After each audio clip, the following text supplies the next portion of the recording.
Alright, today I'm going to go over Circus Dumbbell technique. I have my Beast Metal Circus Dumbbell here. This one is a 10-inch dumbbell with about a little less than a 3-inch handle. It's a little shorter barrels than some of them. It's not quite as short as a big dog, so it's kind of right in between. It's a hard event to get at first, I've found, especially with women, because it's more so about stability and finding that balance than a lot of the other overhead events are. So just finding that perfect balance on your shoulder where you can actually just drive through your legs and catch the dumbbell. Being explosive and having a good sort of push jerk and catching the dumbbell is a lot more important. You're not going to see too many people push press it successfully, and just about no one is going to strict press contest weight. So the first thing, the dumbbell down, so, and you want to stand right over the top of it. See, my feet are kind of, my heels are about the end, the beginning of the end of the back bell. Stand right over the top of it, just like in every other lift that people seem to forget. I'm going to really tighten up my back, engage my lats, just get tight all over. Big breath, bend down, I'm going to squat down. The hand I want to press with is going to grip the bell first. My opposite hand is going to go over the top to assist in the grip with the fat grip. I'll go here, big breath, and I'm going to slightly swing. I'm going to slightly swing the dumbbell back, hips forward, so it looks like this. I'm going to go back, hips, get it right in the position so it'll look like this.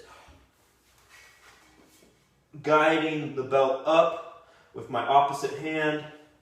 And right here, you want to be patient and you want to be able to get into the right position. You notice right now my elbow is far back. I want to get that underneath the belt. If it's back here, I'm going to end up pressing it out in front of me and away from my body. I want to get it underneath the belt. I'm going to get it. Just make sure I'm in the right position. See, it's across my trap, back. Other hand out, stabilize. You'll see I'm putting the weight on my opposite leg. So the reason I'm going to distribute all the weight to the opposite side of my body that I'm trying to press with.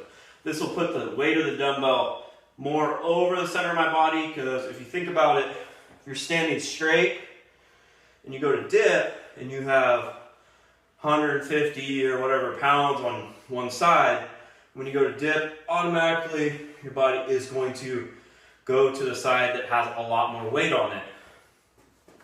Again, circus dumbbell balance is key. So I'm going to clean it, like I said, tight, here, get my elbow underneath me, get here, balance. Find that balance on the opposite side. I'm going to push, catch, jumping underneath the weight.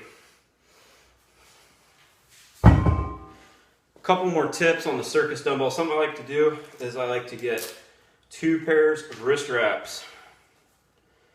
And the first one, I'm going to wrap lower than I normally would. These are my Hyperforce wraps. I'm going to wrap it low on my forearm, like here.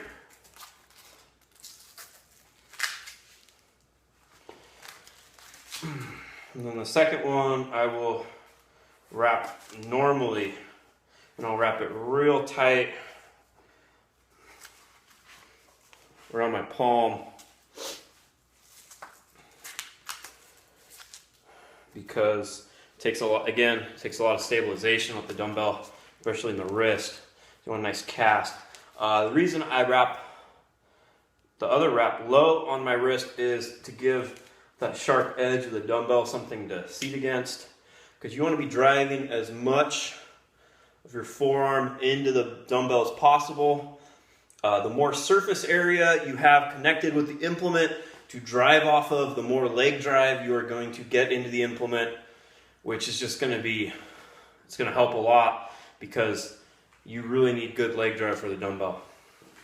So you can see when I go to press it, I'm going to be here, big air.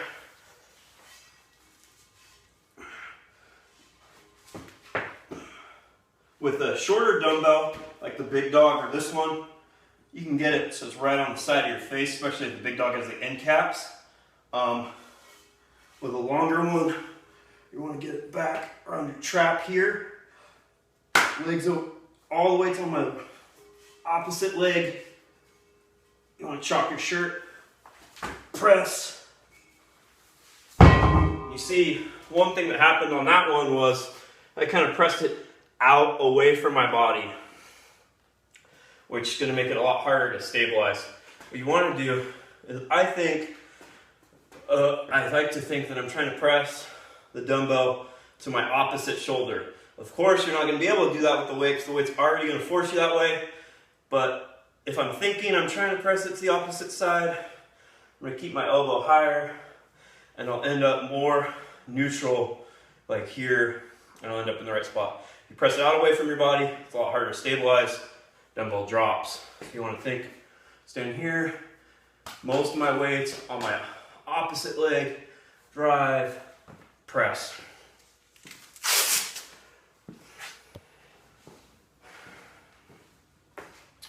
All right, I'm going to go over, I see a lot of people trying to press the dumbbell with it just sitting on their shoulder instead of across the back, across their upper back. And if you look, you go down here, look how low your shoulder is. It's just going to drag you down the whole time. You're completely supporting it with your arm and on your shoulder. And also, if I'm in this position and I go to press, look how much more distance, how much more range of motion you have than if you're here and you go to press. This is if I had it sitting across my upper back. That versus this. So really work on getting it across your upper back or tilted with your elbow as high as possible. It's just going to really decrease the range of motion. It's going to really help your press. I'll demonstrate them right now with the dumbbell.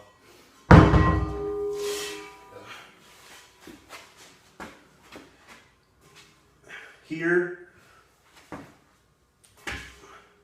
a lot of range of motion versus just really working on getting my elbow as high as possible. How much shorter the range of motion is. If you can't get a good rack back here with your elbow high, it's probably partially a mobility issue, which I recommend to really stretch out your lats and your shoulder. I like to do band pull aparts into a dislocate with a band. Basically just grab a band, do a pull apart, dislocate. I like to do those for about a couple sets of 10. I'll hold it back here and just really work on increasing that range of motion. The other thing it will be is that you just need more delt strength, and especially rear delt strength. So really hammer the rear delts. Again, right here, a lot of lat. So build up the lats, pull-ups, rows, face pulls, rear delt raises for the delts, all of that good stuff. Z presses for upper back development in general. Pretty much the same things I prescribe on everything. And if you can't get into that position, and this is the only one you can get to work with your elbow real low, I recommend after your working sets with the dumbbell, at least just try to hold that position. Even if you have to hold it with your opposite arm, just hold the dumbbell there, let it go, and try to hold that up and stabilize it. You'll feel it fighting, trying to push your elbow down. But if you just hold that, and that's the exact position you're trying to be in. Nothing's going to work all those stabilizers muscles better than the actual position you're trying to be in. So just hold the dumbbell with your elbow as high as possible. Find that right rack position, because you're never going to press a circus dumbbell right if you don't get comfortable with it first. So before you worry about pressing it, just worry about just being comfortable in that position where the dumbbell just feels right, your balance is right, and just sit there, hold it for 5-10 seconds at a time, and just work on just getting more comfortable in that position. For actually training the circus dumbbell, I recommend a bit higher reps. You can do it where you just clean it once and press away. I find that's really taxing on the shoulders. So do that. And again, up at the top, if it fights out away from you and you get here and you pull it in, just work on just holding that position again. So like, let's say I'll recommend like 2 sets of 5 on the dumbbell, or 2 sets of 8. I don't really recommend going lower than 3 reps ever on the dumbbell, unless, very periodically, at least, very seldom. So, just train it, sets of 3s, sets of 5, do sets of 8s and 10s for your conditioning. But for general strength training, I think 3s and 5s are best with the dumbbell, so it's such an explosive movement. And I recommend holding your lockout on each rep for a 5 to 10 count. You'll just feel it. It'll work on all the stabilizer muscles. You'll feel way more comfortable with that overhead. It's kind of a scary event for a lot of people. You're just throwing this big giant metal cylinder up in the air and hoping it doesn't fall on your face. So just holding it up in position will just give you a lot more confidence to train it. For me and for most people, we're really bad. Our dominant side for me, my right. I'm going to be way stronger with it. Train that side as heavy and as hard as possible, of course, but make sure, like, let's say I work up to somewhere in the range of 120 to 150 dumbbell for reps. I will do 100 for twice the amount of volume with my opposite arm, because that's what I'm good for. Just trying to not get too imbalanced.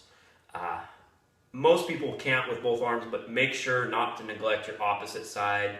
And even if you have to use a regular dumbbell with it, at least just do some strict presses and just kind of, so you can get too out of balance and you can start to bring your weak side up.